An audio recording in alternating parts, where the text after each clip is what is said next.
It was round 6 of the Magnus Invitational today, and I'm going to take you through one of the games between Fabiano Caruana and Maxime Vachier-Lagrave. Now, this was a superb strategic battle, very tense, but I think a really instructive game. Don't forget to like, comment, share and subscribe, and do consider supporting us on PayPal or patreon.com. You'll see links up there and down there. Good. Here we go. So game 1, Fabiano Caruana with the white pieces, and it's a Slav. So this seems to be Maxime's new favourite opening. And well, we've already seen knight c3, bishop f5 from him in this tournament, but e3, bishop f5. Now this is a very different story. Queen b3 does not have the same effect in this position. And we saw this particular variation in the candidates played by none other than Caruana, who's now on the white side of the position. So in playing, obviously the knight wants to be able to grab this bishop, and instead of going straight back to g6, black plays the bishop to e4 and provokes f3, which just slightly weakens that pawn on e3. You never know when that might be significant. And Giri Caruana from the candidates went bishop d2 here. And well, Giri had a very good position. No doubt Caruana was very familiar with this line. Anyway, he played queen b3. It's funny how the players kind of switch colours in these openings. They obviously feel very, very familiar with these positions. So attacking the pawn on b7, and now queen c7. Bishop d2 might prepare rook c1, might prepare castling queenside. Pawn takes pawn. Now, well, I would, perhaps anticipate e takes d5 here. As a Queen's Gambit player, that's usually the structure, the pawn structure I want to see here. Blocks the c-file, but, well, maybe Maxime was concerned about this or something like that. I don't know. Rook c1 with some pressure on the queen.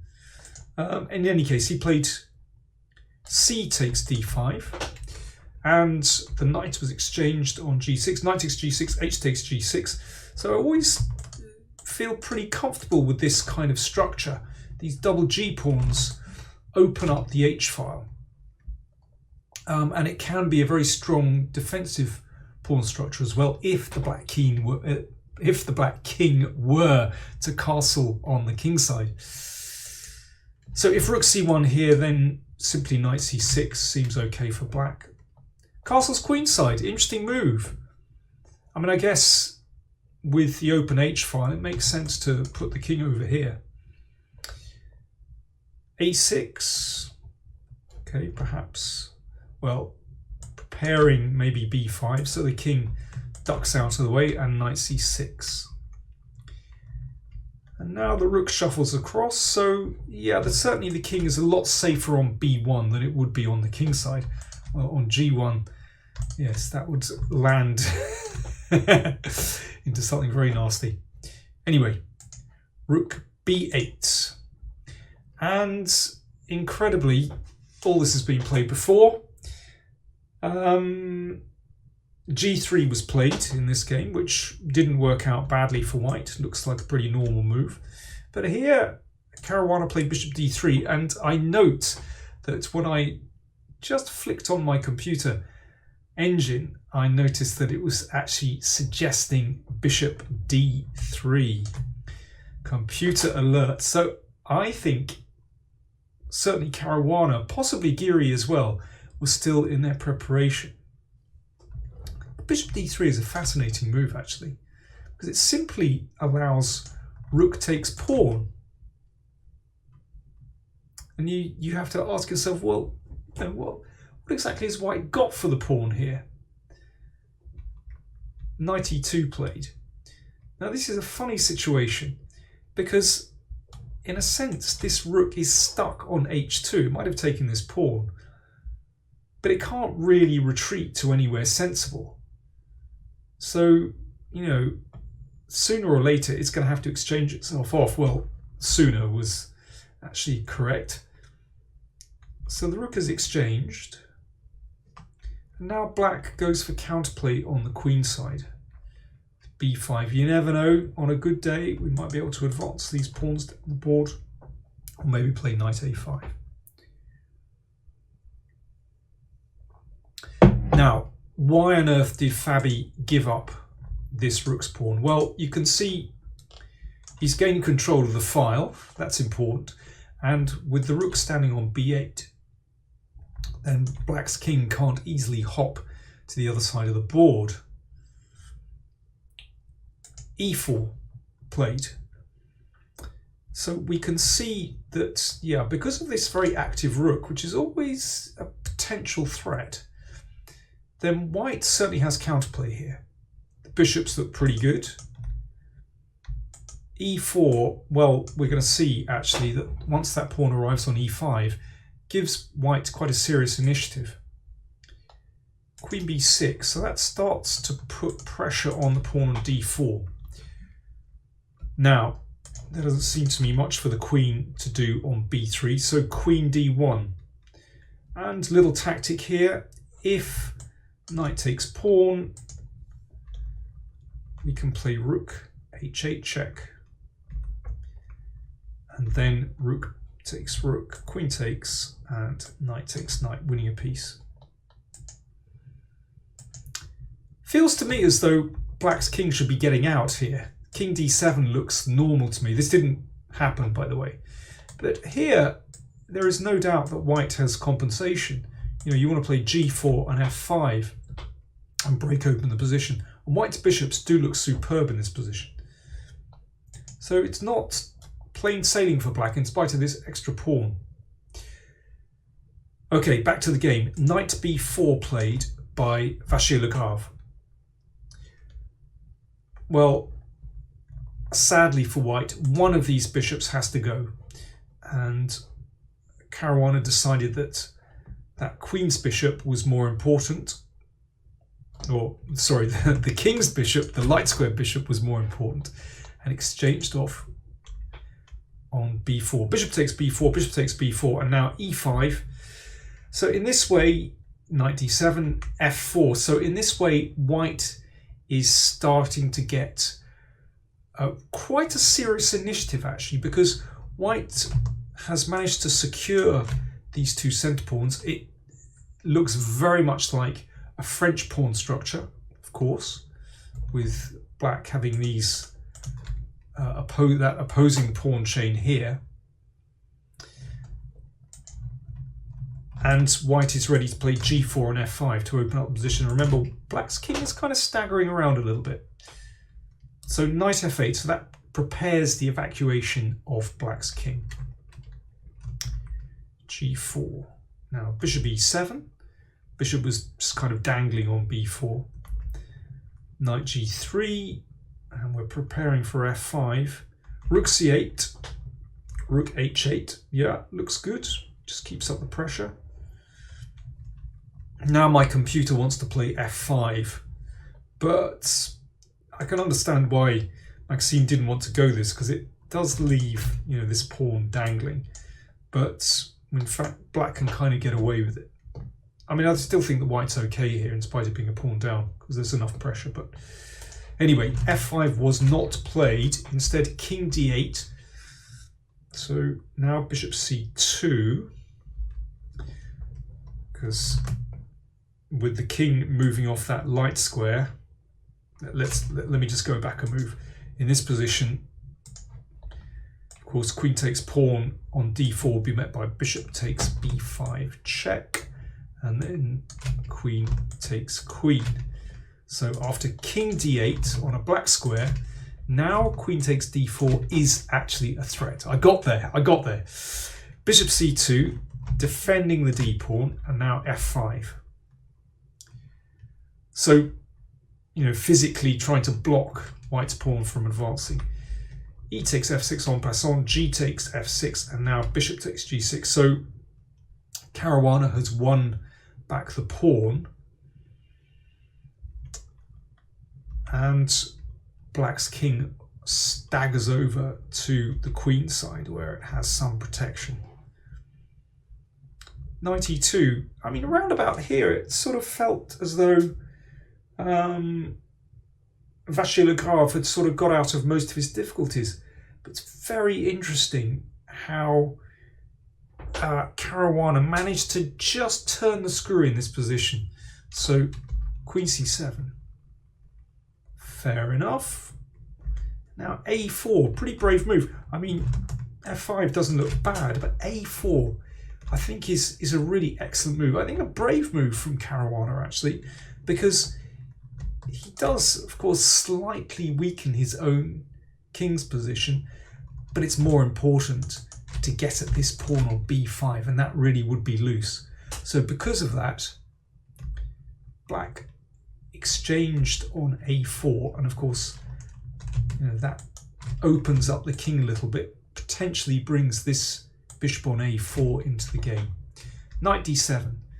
Now here, if one exchanged, then that would relieve a lot of the pressure. So rook h7. That feels like a very attractive move to play for white. That rook really cutting through the pieces on the 7th. Knight b6, hitting the bishop. The bishop came back to b3. Queen d6 and now queen d3. Right, you can see without that pawn on b5, the queen cuts through to a6. And that is not easy for black to defend. I mean, with that rook on h7, queen on d3. Okay, white's minor pieces for the moment aren't participating, but, well, let's give them time. Knight c4. Knight comes in. Now that is a strong piece, so let's exchange it off. And if pawn takes, then I think this is definitely better for white. That knight sits very nicely on c3. White always has the option of these pawn breaks, and black's king, I think, ultimately will be quite soft. So bishop takes knight, rook takes bishop, and queen e3. With potentially pressure here, potentially looking at one of these breaks. Rook c7 and now knight c3. This is typical Caruana. He doesn't like to rush his breaks. Knight c3, that's one of those very responsible moves that I associate with Fabi. He likes to get all his pieces in nice positions before he strikes forward. And the knight lends the king some protection and might also go to a4. Rook b7. Potentially some pressure here. Now g5 looks pretty tempting, but instead Caruana went for f5. Also not bad, because having got rid of that pawn on e6, then the pawn on d5 has been undermined and needs the support of the queen now. Now, queen b4 is probably best in this position. Threatening mate, the queen comes back, and then simply king a7. And actually, it's very difficult for white to make progress in this position. Of course, you can try, but not so simple. So let's come back. But instead of that, Maxime played bishop d8. Well, he obviously could see that rooks were being exchanged. Yeah, it should do, because otherwise it could be that that bishop bounces out at some stage to hit the knight, or maybe comes to b6. So rook takes rook, king takes rook on b7. So, you know, big simplification after the last few moves. Queen and knight against queen and bishop. Well, queen and knight are a famed attacking duo. Can they turn something on in this position? Well, maybe. Let's have a look. Without giving too much away. These pawns are potentially a little bit weak. That bishop doesn't have a great square to go to. So white is still better here. And now queen e8. So yeah, this is already looking quite serious for black. And knight c5. Bishop d8 is possible, trying to hold the position, but I think it's difficult now. Queen f4 is, however, is simply losing. Perhaps Maxime got all excited because he was threatening 2 pawns at once, but I'm afraid after this move, queen c8, it was game over. Protects that one with check. Or protects that one. Yeah, otherwise queen takes pawn would be check. But more importantly, threatens queen b7 mate. If the king tries to run, queen takes a6 is mate. So here, well, the game ended like this. Queen f1 check. Queen c4 check, king a3, and no more sensible checks. That really is the end of the game, because if queen b5, then you can play queen takes bishop. And you're a piece up with a devastating position. So, I mean, I really enjoyed that game. You know, once again, we see one of those beautiful strategic performances by Fabiano Caruana, just turning on the pressure. And it's noteworthy how, you know, so often before he goes in for an attack, he does like to get his pieces, all his pieces in the right positions. You know, he's very orthodox in that way. But excellent win. And, well, that was only game 1. He won in game 2 was drawn. He won in game 3. So after 3 games, in fact, Fabiano had already won the match. Maxime won game 4, but too little, too late. Fabiano had already won that one. In the other match, Hikaru Nakamura edged out Ding Liren in an Armageddon after 4 draws. So, leading scores after 6 rounds: Carlsen, Nakamura, Caruana 13 points, Ding 12 points. So those 4 are guaranteed places in the semi-finals. So that's coming up pretty soon. We've still got 1 round to go, of course. Thanks very much for watching. Bye now.